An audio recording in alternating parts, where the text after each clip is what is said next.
Hello, and welcome to the MMA Mic Drop Podcast. My name is Jade Bunky, and I'm joined by the one and only MMA Milo, who is not only an emerging MMA analyst, but also one of the nation's top up-and-coming amateur surfers. In today's episode, we're going to break down everything that's about to go down at UFC 318. Max Holloway versus Dustin Poirier 3.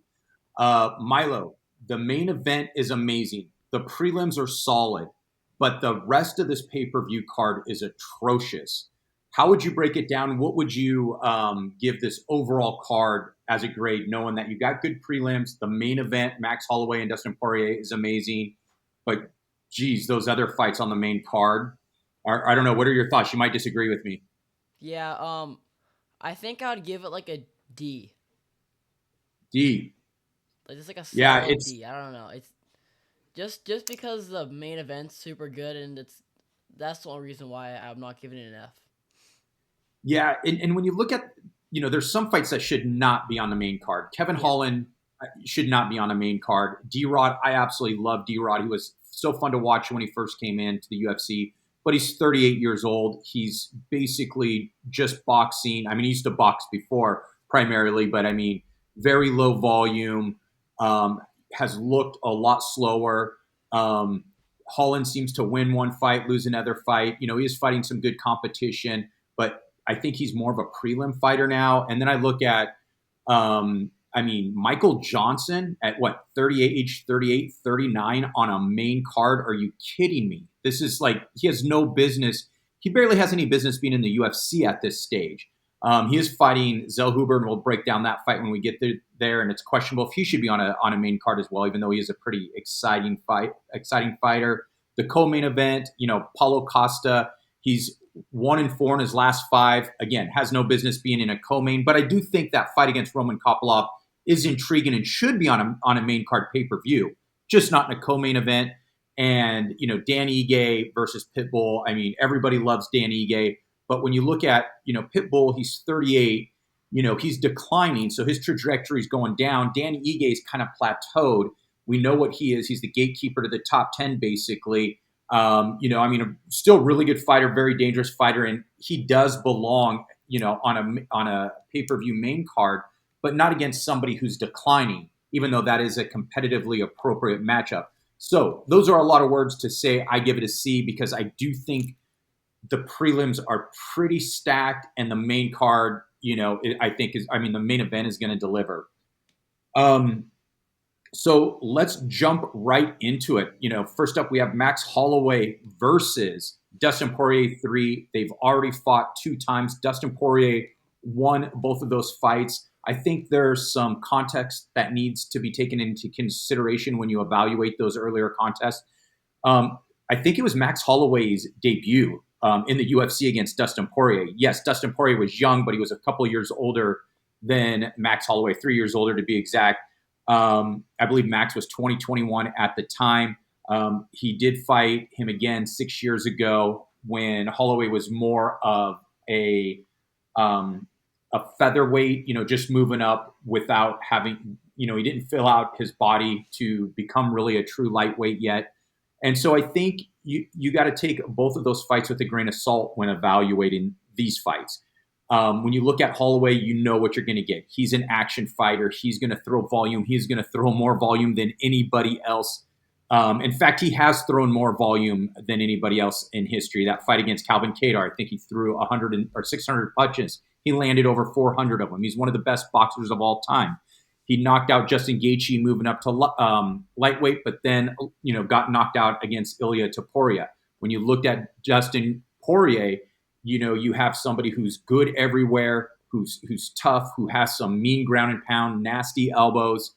Now I'm setting the stage for you, Milo. Given those, all those different factors, what do you think is going to happen? I've been kind of going back and forth, but the thing is, I feel like when people say they're gonna retire before they announce that they're gonna retire before they even fight, it usually doesn't go too good for them. So I'm gonna go Max Holloway by decision. Decision. Yeah, I think Poirier's tough enough to avoid the finish. And when you look at the odds are close. I believe Max Holloway's a -125. So it's a close fight, and it should be. Because Poirier's a little bit older. He is 36. He is at that stage where he is starting to decline, but he's such an elite level, force in MMA. Him declining is still better than most guys. But Max Holloway is not most guys, and I think Max Holloway is still getting better. We saw what he did to Justin Gaethje. He looked good in the Poirier fight until he got caught. And when you look at his losses in the UFC, 5 of them have come in a combination to Poirier and Volkanovski. 2 of his other 3 were Ilia Poirier and Conor McGregor. And so he's only lost to the elite of the absolute elite in the UFC. He's right there. He's one of the greatest fighters to ever live. And I think both guys are going to bring it. This is Dustin Poirier's retirement fight. Max Holloway is going to bring the volume. We know that. Poirier is going to bring the grit and the toughness. I think Holloway is going to get it done. But it is interesting if Poirier gets top position. What do you think if there's a grappling and exchange and Poirier gets top position? Does that change your prediction at all? No, not really. I mean, I think Max could maybe just weather the storm with like the ground and pound, and then once they stand back up, I think he's gonna piece him up.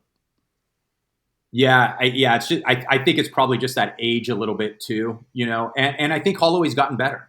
I think he keeps getting better despite the loss against Poirier. I mean, Poirier might be the greatest fighter in UFC history. Yeah. So and he was going toe to toe with him until he got caught. I believe it was in the 3rd round, and was looking actually pretty good in that fight.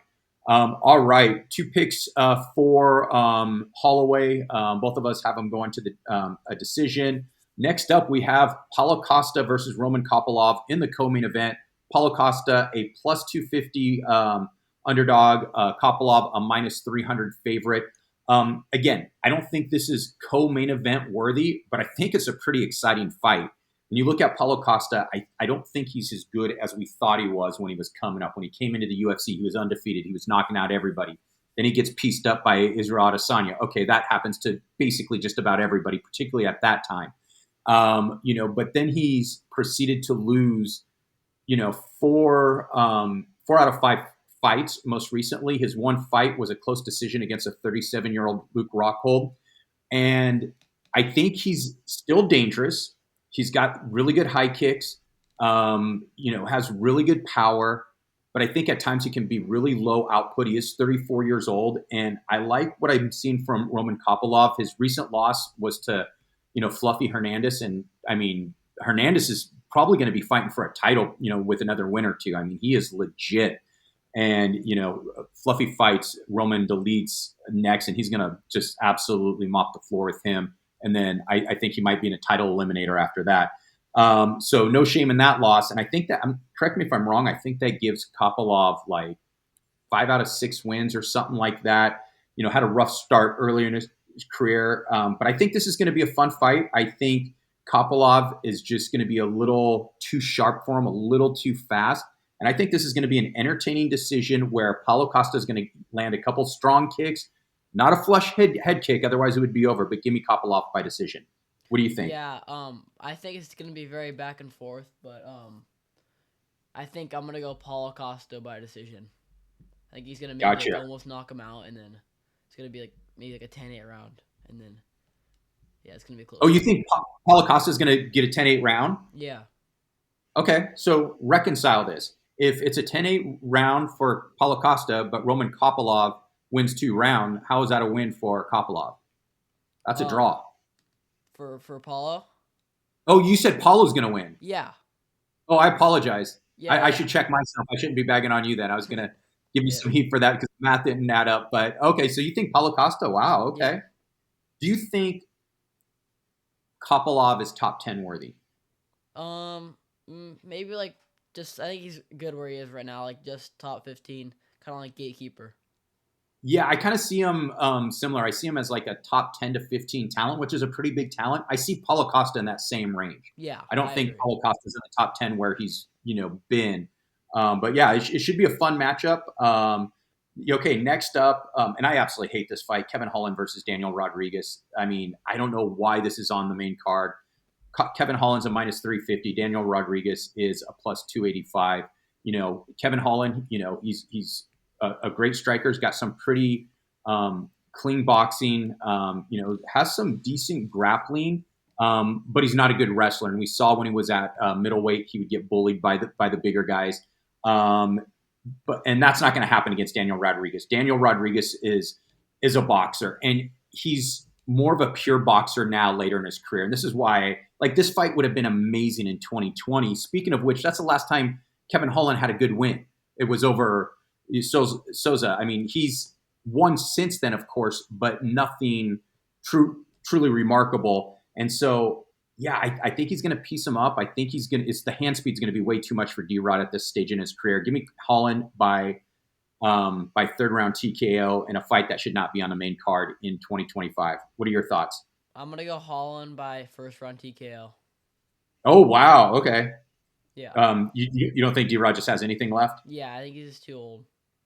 Yeah, it's too bad. I mean, he's LA, we want to root for people, close to where we're at. We're not in LA, totally different world, but we're about an hour and a half south, depending on traffic. So always root for the regional local persons. But it's the age.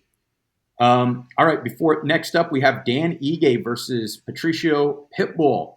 Now, Ige's a minus 130. Pitbull's a plus 110. I mean, this is in terms of competitive appropriateness, this is the right fight to make. And if the rest of the main card was stacked, I would be okay sneaking this fight in on a pay-per-view, given what Pitbull did in Bellator and what, Ige has done in the UFC. Ige still has that power. He's the quintessential top 10 gatekeeper. If you beat him, you're a legit top 10 fighter. And if you don't beat him, you're probably not.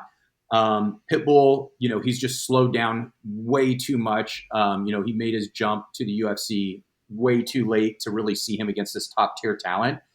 I've gone back and forth on this, but give me Dan Ige by decision. What do you have? Yeah, I agree. I'm going to go Dan Ige by decision. Awesome. All right. Is his last name actually Pitbull? Oh, no, that's his nickname. What? It says on the UFC Patricio website, it Pitbull. says Pitbull as his last name, not as his nickname. No, that's his nickname. That's crazy. Maybe it's probably so common, like how Magic Johnson, his name is Irvin, but no one calls him Irvin. I mean, it's just Magic, and that is his, kind of his first name. Maybe it's like that. But I take it you watch no Bellator whatsoever, or did when it was a thing. You only want to watch the top talent in the UFC? Yeah. No, I'm kind of with you. It's hard to watch some of these other promotions. I'm with you on that. Okay. Opening the main card in an absolutely terrible fight that might deliver some action, though. It's Michael Johnson versus Daniel Zellhuber. Zellhuber's a minus 350 favorite. Johnson's plus 285. Johnson's just old. I believe he's like 39 years old. For his age, he still has quick hands, but he's going to be much slower than Zellhuber. I'm listening to people and they're talking about he's still quick. I don't think he's that quick at all. His output's slowing, and he was one of those fighters where he was, he beat Dustin Poirier early in his career. Like, he can beat anybody, or he was able to beat anybody when he was on his game, but then he would just lose to absolutely nobodies. A very confusing fighter, had electric, striking, good hand speed, but he doesn't have that anymore. And, I think the UFC is putting this on the main card to showcase Daniel Zellhuber, which wouldn't be so bad, I think, if Zellhuber was a bigger prospect. He's a good prospect. I think he's 12-2. He's coming off a loss, though, but in an incredible fight against Ribovich, if I can pronounce his name correctly.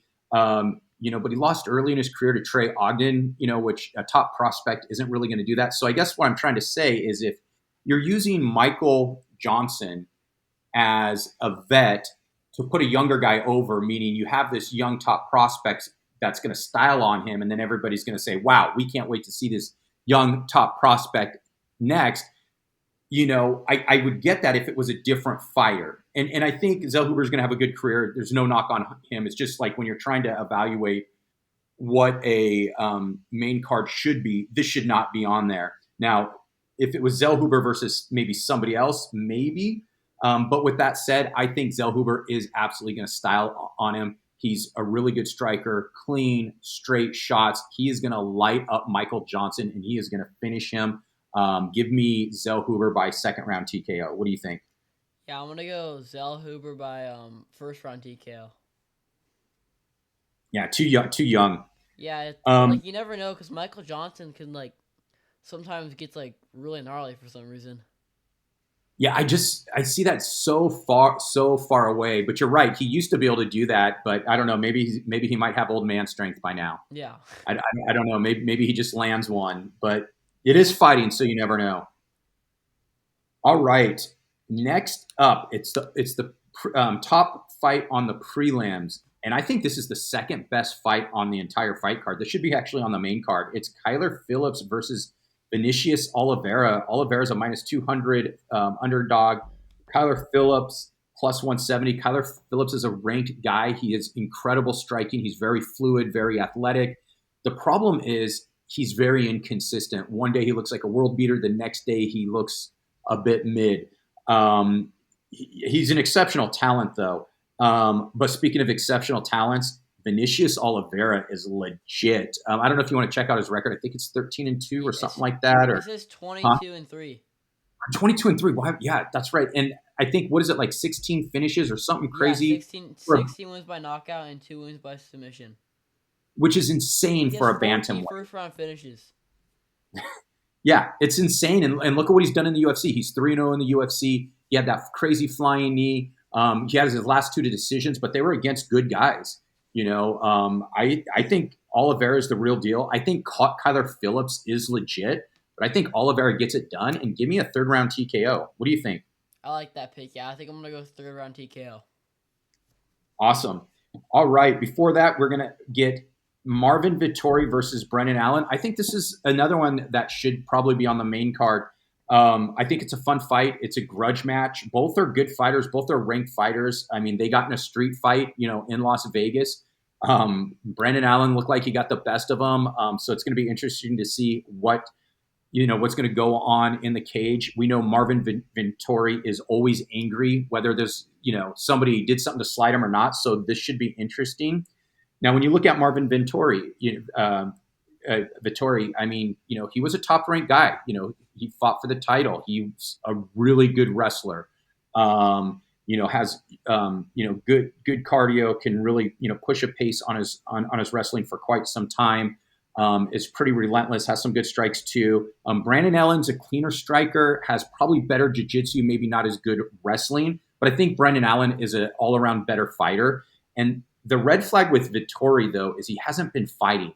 When I saw this fight, I'm thinking, wow, Vettori, how's he going to get it done? He's like 35, 36. I think he's like 32, 33, or maybe, I don't know, check his age. I think it's something he's in his early 30s, but it's just he doesn't fight so frequently, and he seemed to fall off. And I think the red flag for me was losing to Roman Dolidze, who I don't think is a legitimate top 10 fighter at this stage. Maybe earlier in his career, when he first came onto the scene, he was legit, but just right now he's slowed down too much. I think Brendan Allen is going to light him up, and I think he's going to finish him in the third round. Give me Brendan Allen, third round TKO. I'm gonna go Brendan Allen by decision. Okay. Any insights into why? Um, I don't know. He got the best of him in the street fight. So yeah. Yeah, there you go. All right. Before that, Francisco Prado, Nikolay Vetrinekov, I can barely pronounce his name. Prado +160, underdog. The other guy, I'm not even going to try to pronounce his name again, so I'm just going to refer to him as the other guy. Nikolay Vertin. Wait. I think he's like 12-6. He's a -185. I think I said it right. Vertinikov. Oh, that's actually pretty good. I'm impressed. Used to be terrible at pronouncing names. That's actually I'm a pretty new good. man. You are there. You're not a man. Oh, Not yet. new child. Far. Huh? I'm a new child. You're a new child. There you go. Yeah. All right. So This is one of the least interesting fights on the prelims. I think there's like 2 or 3 fights that aren't pretty good. I mean, this are interesting. This is one of them. I'm just going to say give me Prado by third round TKO in the mild upset. What do you think? I'm gonna go Nikolai by decision. Okay. Now, and this is where I think the fight card. So the 2 top prelims I think are insane, and then these 2 prelims coming up are really good because you have some really legit prospects. You have Atiba Gatier versus Robert Valentin or Valentine. I'm not sure how to pronounce that. Atiba is a minus 400. I heard his name pronounced Atiba. I think it's Atiba. I'm not sure. Valentin is a plus 330. Atiba is an absolute beast. This guy's like a genetically engineered fighter. He has crazy athleticism. I mean, absolutely ripped. He's has some good kickboxing skills. I wonder where he is in his grappling. His grappling defense early in his career wasn't that good. He'll get there. I think he's like 23, 24. He's super young. I mean, this guy's going to be around for a while if his head is in the right place because he is absolutely legit. Give me Atiba by first round massacre. What do you think? I agree. First round knockout. First round knockout. All right. Before that, another fun fight: Adam Fugit versus Islam Dulatov. Now, Dulatov is a minus 350. Fugit is a plus 285. Fugit's kind of like a below average UFC fighter. Not bad, but has some wins in the UFC. I think this is an appropriate matchup for a debut fighter with a lot of hype. This dude, Islam, can throw bombs. I don't know if you've seen some of his stuff on the regional scene, but this dude knocks people out. I believe he's 11-1. He has all 100% finish rate, and only one person has made it to the second round. He looks like the real deal. He looks fast. He throws straight punches. I mean, I think Fugit might be clever enough to last to the second round, and that's what I think is going to happen. I think he's going to take some damage. He might slow him down, take Dulatov to the ground. He does have some subs on his record too, so it might not be safe there. But give me Dulatov by absolutely second round destruction. I think he's going to put it on him in the second round. Yeah, I'm gonna go Dulatov by third round knockout. Awesome. All right. Before that, Jimmy Crute versus Martian Prachno. Not a bad fight for early in the prelims. Crute minus 300. Prachno plus 250. Crute's a little tricky. I think he's only 29 years old, but he's retired. He's come back. You know, his head hasn't been in the game, and the UFC is not the place to be partially dedicated. And it makes him vulnerable against anybody. You know, he has a pretty good wrestling game, has some pretty good athleticism, you know, hits pretty hard too. But, you know, we saw that last loss, I think it was against Menefield, after fighting to the draw. He's a better athlete than Menefield. Menefield's also much older. I mean, that shouldn't have been that close the first one. And, you know, he retired after that loss. Was it Menefield that he fought? I'm trying to remember. Yeah, I think so. Okay. But Prachno, he has good technical acumen, but he's pretty slow. He's pretty plodding, doesn't throw a lot of volume. We saw him against William Knight, where William Knight basically didn't throw a punch, and Prachno threw just like 2 more punches than William Knight did in one, or mostly through kicks. I still am going to take Crute just because I think Crute is just such a superior athlete that I think he's going to get it done. Give me Crute by third round TKO. What do you think? I'm gonna go Crute by decision. Awesome. And we'll keep going real quickly. Just a couple more. Ryan Spann, minus 286 against Lukas Bresky, plus 246. I think Bresky, even though he has a win off Walter Walker, that was Walker's debut, I think Bresky's one of the worst heavyweights in the division. Ryan Spann is not. Ryan Spann makes bad decisions, but he has a really good skill set, has, you know, a really good, good frame. You know, I mean, he's a big dude. He's, pretty athletic. You know, he's good on the feet, good on the ground, just puts himself in the absolute worst positions. But I think he's just going to destroy Bresky. Give me Ryan Spann, first round submission. I'm going to go Bresky by decision. Awesome. Before that, we have Bruno Ferreira versus Jason McVeigh. Jason McVeigh, plus 285. Ferreira, minus 350. Ferreira's pretty good. Dude hits hard. I think Is he the one that put out RoboCop? I think maybe in his debut. Let's Trying see. to. I know he hits hard. I think he's won a couple. I think he's Yeah, lost a he couple. did. Okay, Round and then one. he lost to Abus Magomedov, right? Yeah. Wait. Yeah. I think he's a good fighter. I mean, I think he's a legit UFC fighter, pretty solid. I think Jason McVay is a decent prospect. But give me McVay for the upset that no one's calling, just so I can sound different in case it happens. And if it doesn't happen, I'll just say, just kidding. I'm Who gonna do you go have? Bruno Ferreira by first round knockout. That can definitely happen as well. All right, Carly Judas versus Nicole Callery. Judas a minus 225. Callery plus 190. I am not too interested in this fight. Give me Judas by first round. I'm sorry. Give me Judas by decision. Hmm. Oh, it made you yawn. You're not Yeah. that excited I about think this it's fight pretty either. boring. Yeah. Definitely gonna go decision. I'm gonna go Nikolai Collery by decision. All right. There you have it. There's our picks. Like, subscribe, and comment. Milo, any last word? Drop the mic. We're out.